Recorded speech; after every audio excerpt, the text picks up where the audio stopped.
tikman natin yung ating crab. Dito na lang ako sa maliit muna.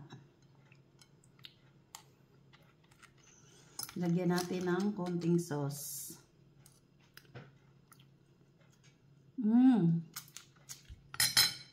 Grabe.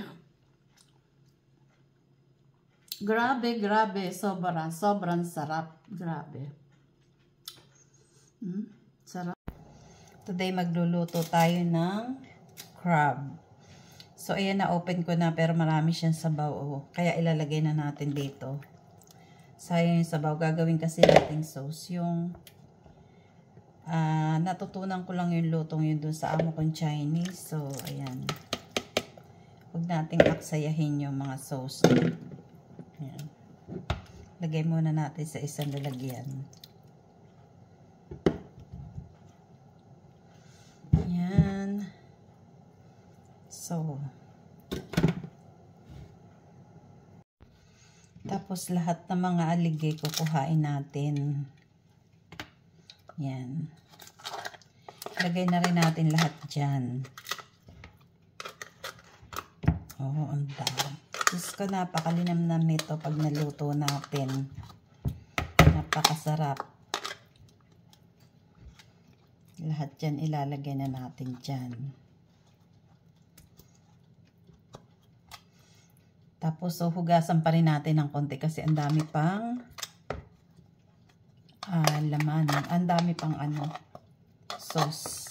Sarili niyang sauce. Yan.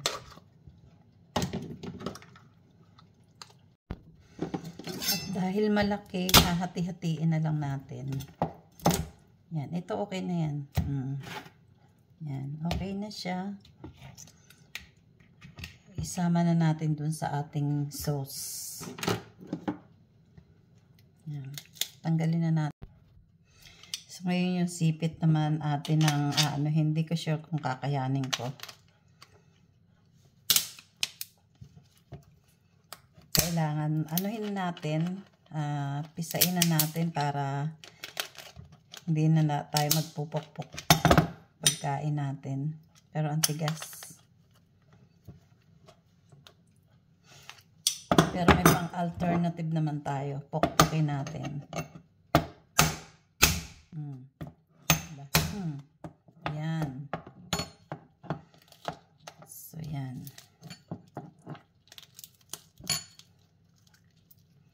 Diba? Tanggal na.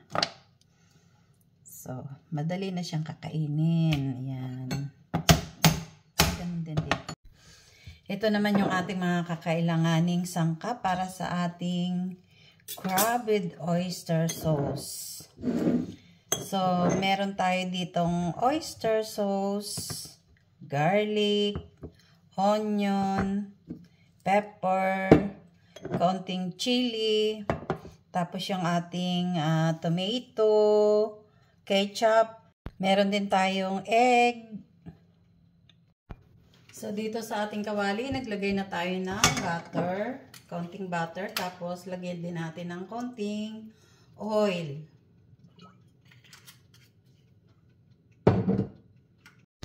So, ilagay na natin yung ating garlic at saka yung ating onion. Caramelize lang natin yan.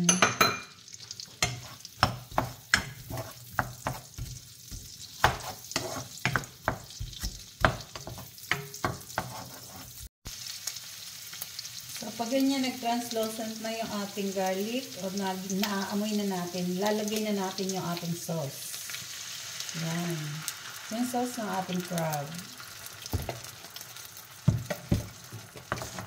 Tapos, magdadagdag tayo ng konting water. Lagay natin ng konting water. Tapos, lagay na rin natin yung ating mga sangkap. Yung ating oyster sauce, ilagay na natin.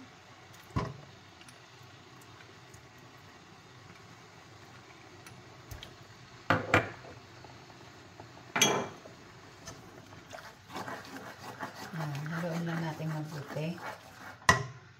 Lagyan na rin natin ng ketchup. Tansya-tansya na lang. Medyo matamis, hindi sobrang matamis.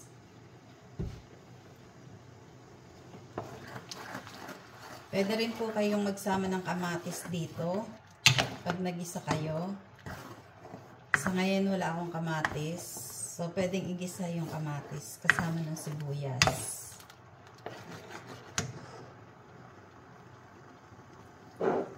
Lagyan na rin ng paminta.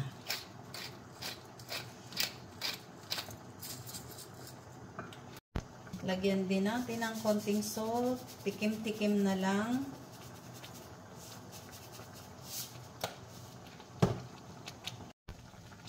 Budburo natin ng konting chili. Optional lang yung chili natin ha. Sa mga ayaw, wag na.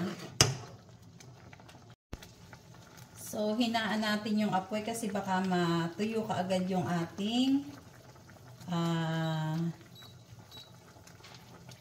ating sauce. Ilalagay na natin yung ating crab.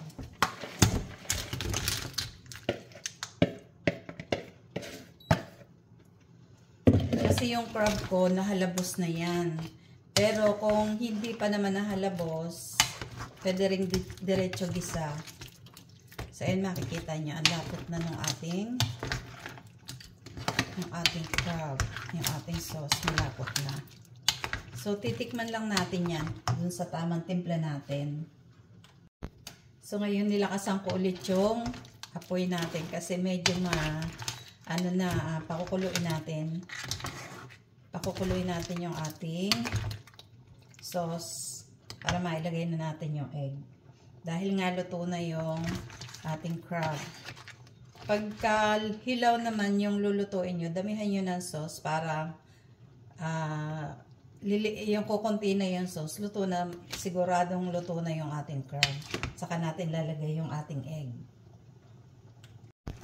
So, maglalagay din ako ng bell pepper.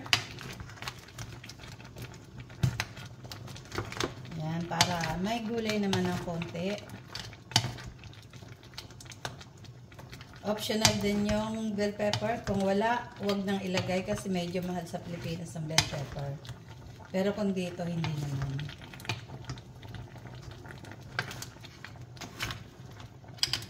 So, ito at kumukulo na yung ating sauce. Ilalagay na natin yung ating egg. So, haluin natin ng mabuti.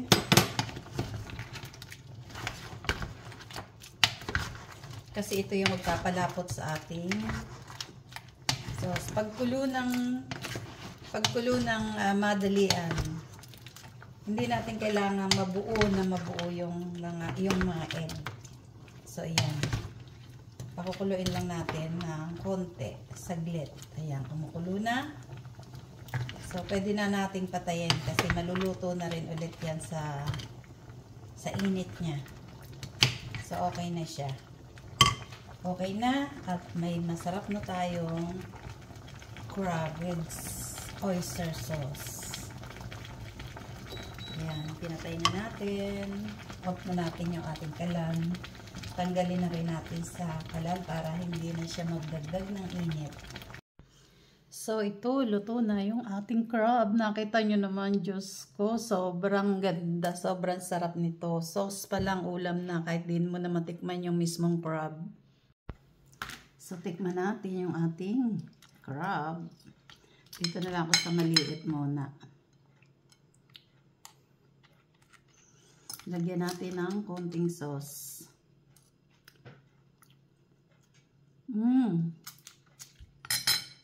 Grabe. Grabe. Sobrang sarap. Grabe. Sarap. So, ito yung ating crab.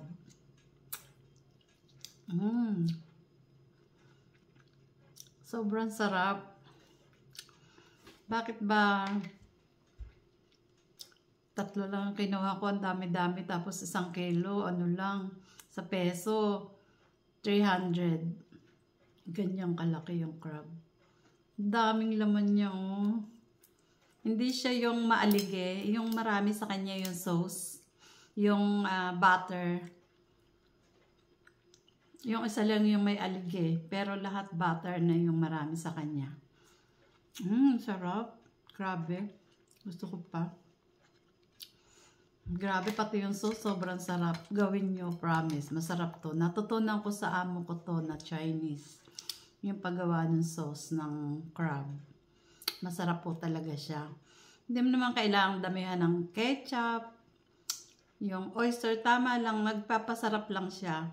Parang umami lang yung mga yun. Tapos, anong tawag dito? Yung itlog, nagpapalapot siya. Kaya kailangan medyo marami yung mga, 2 itlog yung nilagay ko. Ganon. Tapos, hindi siya sobrang patatagalin mong kumulo. Okay na siya. Pagkakulo siya ng, mga siguro seconds lang. Ganon lang. Para hindi mabuo yung itlog. So, napakasarap po talaga. O, tingnan mo. Diyos ko, grabe.